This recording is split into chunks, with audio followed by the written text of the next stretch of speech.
How do you be better at NHL 20? It starts by asking that question, otherwise you're just naturally gifted. I'll tell you how to not be better at NHL 20. It's playing the game mode in the thumbnail. So this video is a different video. First of all, in the background, you guys are going to have a game against a top player so that you guys have something to watch. And the commentary is going to be based on everything outside of the gameplay that you can do to be better. It's a lot of things that I do that help me stay focused, that help me grow as a player. There's ups and downs just like that badly drawn arrow, but eventually you'll be as good as NHL 20, which is entirely subjective. So the game that I'm going to show is against No Regretskis, a solid 57, 11, and 4 record to start the year. Going through his recent games, it's a whole lot of wins with, like, what, 3 or 4 losses? Dude's really good, makes you stay on your feet, so enjoy the game. And he's one of those people who like to push the puck forward. So let's begin. If you're not playing against someone like No Regretsky, someone who isn't that great at the game, maybe it's one of your friends in real life, I don't know. That's right, I'm challenging them to a 1v1 to see how good they are. But chances are the weaker opponents are always gonna play the same way. They're gonna go for the same shots, the same plays, the same defensive moves, the same face-offs, you name it, because they don't know any better. You have to use that to your advantage. You have to expect it to happen once you've seen it the first time. One of the biggest issues I always hear about are glitch goals. And if you're not a top 100 player or playing against top 100 players and you're using that phrase, chances are you're referring to the short side snipes cutting into the slot, or when they cut across and shoot far side and you think it's always gonna go in. Well, no, because he can still miss the net. He can always block it. The goalie, well, he does a bad job at saving them, but he could still get a piece of it. What I'm trying to say is those players that keep going for those same shots, you should be expecting it. As soon as he goes for it the first time, you know that that's what he's going to keep trying to do. I remember when I was first being like really competitive back in like NHL 12, NHL 13, these type of shots were still around, and this dude, it's like every shot, every single shot that he took was one of those 2 shots. He would not even bother trying to score any other way. I would sit there in the slot waiting for him to walk into me. And that's exactly what he would do. Another thing, in the lower divisions, people don't know how to take face-offs. Even like some of the top players that I played against, they don't understand face-off counters. They're really good, but let me tell you, they could be so much better if they learned how to win the face-off and get puck possession first. But most people, they'll just go with one face-off move the whole time, whether it's a basic forehand, a basic backhand, a tie-up. There's a counter to that. You do the counter, and all of a sudden, you're going to be winning every face-off. One of the most used plays that top players like to do is when they enter the zone, they like to curl inward and skate along the blue line. It pulls all of your defenders in, and they make a nice and simple pass to a forward with momentum who gets an easy breakaway. You see that once, the best way to defend it is to just hang back. Guy just likes to go and shoot with his defenseman, D-to-D one-timers. Change your strategies to tight point, and you'll never have to worry about that again. There's a counter to everything. Recognize what your opponent's doing and counter it. If you don't know of a counter to something, feel free to let me know in the comments, and I'd be happy to help you. Maybe some of my other videos will be able to help you out with that. Alright, but let's move on to another topic. This one's outside of the game. A lot of people like to have their messages, their notifications turned on. Lots of people that you play against will like to send messages during the game. Some people will make you spam messages so that you lose your focus. You might be in the middle of messaging them back and you're going to get scored on. Don't worry about these messages until after the game. Don't get distracted by your girlfriend or your boyfriend or your dog texting you in the middle of the game. Your opponent may also make you want to go into like a voice chat or their party, and it's just going to completely ruin what you have going for you. Up next is don't dwell on bad goals. That's easier said than done, but thankfully NHL 20, I feel like they got rid of a lot of those bad goals. Imagine a player shooting from center ice and scoring on you. Yeah, that's pretty bad. But something that you have to remember is they happen to everyone. They can even happen to your opponent later in the game, so you gotta stay composed. Just pretend like it didn't even happen. It's a tie game, he scored a goal, it should be 1-0, but just pretend it's 0-0. And then when you start winning, you can bring that goal back in and say, okay, it happened, but we dug ourselves out of it. I also wanted to mention that these tips that I'm giving you guys, it doesn't have to just be applied to NHL 20. If you're a competitive player in any other game, Fortnite, Call of Duty, what else do people play nowadays? I don't know. Roblox. You can be competitive in Roblox, maybe. All right, back to what's important, learning and growing. So learn from your mistakes. Anytime the opponent scores a goal, look back and see how it could have been prevented. Anytime the opponent gets by you, see how you could have changed your defensive positioning to stop it. Who did put the body in the bayou anyway? Even if he got lucky, how can you reduce his luck next time around? This is a bit hard to do on offense, as a different option could lead to the same result.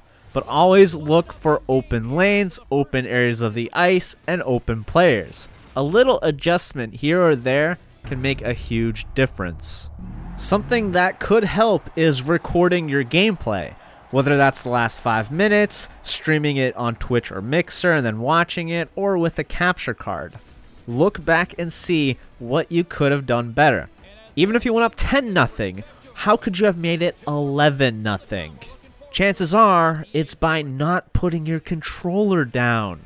No, but seriously, you can always improve. Nobody plays perfect hockey. It's the tiniest of things that could make the biggest plays. Last year, NHL 19, I reviewed your gameplay. That is, whoever sent me videos to look at so that I could provide feedback and help improve their game. Sometimes it just takes another set of eyes to show you what you're doing wrong. But what you think and what you see in the game is very different than what you think and what you see after the game is over. When reviewing your gameplay, you can go back, you can zoom in, you can pause it, you can slow it down to see exactly what everyone was doing on the ice. You just watching your own gameplay, you'll find that there's a lot that you could have changed. You'll be asking yourself, why did I make that decision? And from there, hopefully, you can train your brain to recognize that situation in the future and not do the same thing. Sometimes you may need to change what you hear. First of all, don't be in game chat and hear your opponent. Some people, like myself, feel focused and in the game when I'm listening to the game sounds themselves. Hearing the big hits, the tape-to-tape passes, big saves. It's music to my ears, and I'm okay with commentary, well, as you guys are hearing. Other people, they don't like commentary. They'll turn it off. Some people listen to music. They just shut the world out and listen to their music during the biggest moments. Crank up the volume to high, but not too high. Don't want you to go deaf. And focus on you. Experiment. See what works best for you. Which kind of audio makes you stay focused. Hell, if you like listen to classical music, I mean, that's what a lot of people do. Maybe not playing NHL 20, but maybe you're going to be the first. Now let's talk about patience. Much like how in a shootout, the person who makes the first move will likely end up losing, make your opponent make the first move, giving you opportunities to counter it. If you have a 2-on-1 situation, most opponents will commit to one thing. Either take away the pass by covering the puck carrier, take away the shot, or they'll just dive and just hope for the best. If he takes away the pass in any way, you have plenty of time to make a decision on how you want to shoot. If he takes away the shot, you go for the pass because he's coming at you, so you need to make a quick decision. If he takes too long and gets too close to the goalie, you can go for a pass or a breakaway move. This play right here, it's me making the first move, not being patient. That's just the move that a lot of top players like to use. They switch to a goalie and then they switch out of it so that it ruins how the AI goalie thinks and he's better able to make a save on a breakaway move, you know, except for that time. That time he did not make it better at all. But yeah, the best players in those 2-on-1 situations are the kind that make it seem like they're doing one thing, like taking away the pass, but they actually come in and take away the shot. Or the other way around. They'll charge at you, making you think like they're going to take away the shot, and you're going to end up passing it, but he's already skating backwards to take away the pass. It's really tough to play against those kind of players. I mean, your best bet is to try to stop the pass and the shot, but that doesn't always happen. That play right there is exactly what I'm talking about. He looked like he was trying to stop me from doing the breakaway move, and right before I passed it, he switched off of me and took away the pass. That's how you know he's a great player, because if I did something else, if I went to the backhand and did the one-handed tuck, I probably would have scored. But no, I saw him barreling toward me, so I thought he's either going to take away the puck as it leaves my stick, or he's just going to get in the way of it. So back to the topic at hand. If I was more patient and I decided not to pass that, but instead curl back, because he committed to that dive after to block the pass. If I curled back and made the pass after for the one-timer, that would have been a pretty solid play. There are a lot of those times where your opponent is kind of going to let you get into a high-scoring area, but he's going to be ready to block the shot. Maybe this is more higher-level players. I don't know how lower-level players end up playing. Maybe they don't block shots at all. I don't know. But yeah, they let you get into those sky-scoring areas, and then they go down to block the shot, because they know that where you're shooting is a good place to score. If you shoot the other way around, so you cut across, shoot far side, that's a high-scoring area. But if you cut across and shoot short side, that's not as good. They're going to block the far side shot. But what I'm saying is, if you're playing against someone who blocks a lot of shots, all you have to do is wait him out. Go into that high-scoring area and look like you're about to take a shot, and wait, hold on to the puck for an extra second or two, and then shoot the puck, or pass the puck, or whatever. But it really just ruins their defensive mojo. This one relates to competitive seasons and HUT champions, but quit while you're ahead.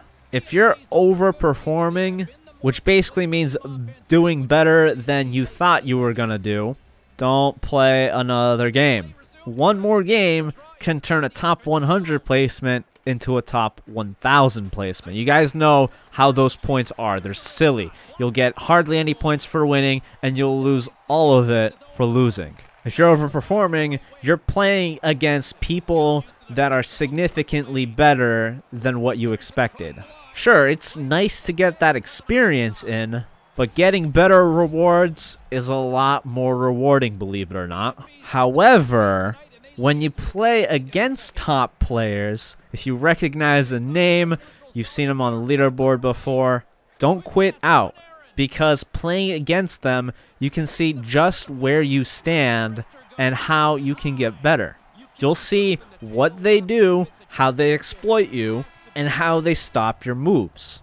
You'll only really get better by playing against better people. Like I told you at the beginning of the video, you're not going to get better in that game mode because hardly any good players actually play that game mode. Your competitive seasons, HUT champions, that's where the top players play, and you can see how you compare to them. Speaking of top players, make sure you watch top players. YouTube or Twitch, mostly Twitch. Twitch is kind of like where most of the top players are, and you can watch them live. You figure out what they do, what makes them successful. Feel free to ask them questions about what they're doing. Mimic their playstyle, or just take a piece of it and add it to your own playstyle. There are things that they're doing that you might have not ever have even thought of. Or you might have thought about it, but you never knew it could be that effective in whatever situation that they're in. Just look at how they score goals, how they defend, how they open up the ice, how they enter the zone, how they move the puck around, how they cycle, what defensive moves they're doing, what they're not doing. Hell, even keep a checklist of that and just write down all of those different things while you're watching the video. It will be a huge help and a huge benefit to you. Something that also helped me a lot is to watch a highly competitive game right before I play. It kind of gets you in the zone because you're seeing the sweaty action, Okay, maybe I'm taking it too far with that. But it gets you in the game and makes you want to play like that in your next game. Kind of on a similar note is what happens when you lose a game or two.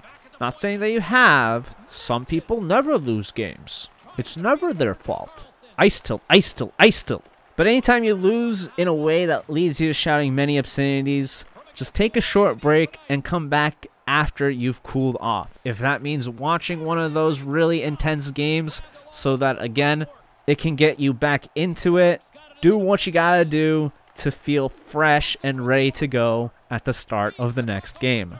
Think about this. How many times have you lost, got upset, and then ended up losing more times because of that? If the answer is 0, then you can skip this tip and move on. But losses can change your mentality entirely, just like those garbage goals that we talked about earlier.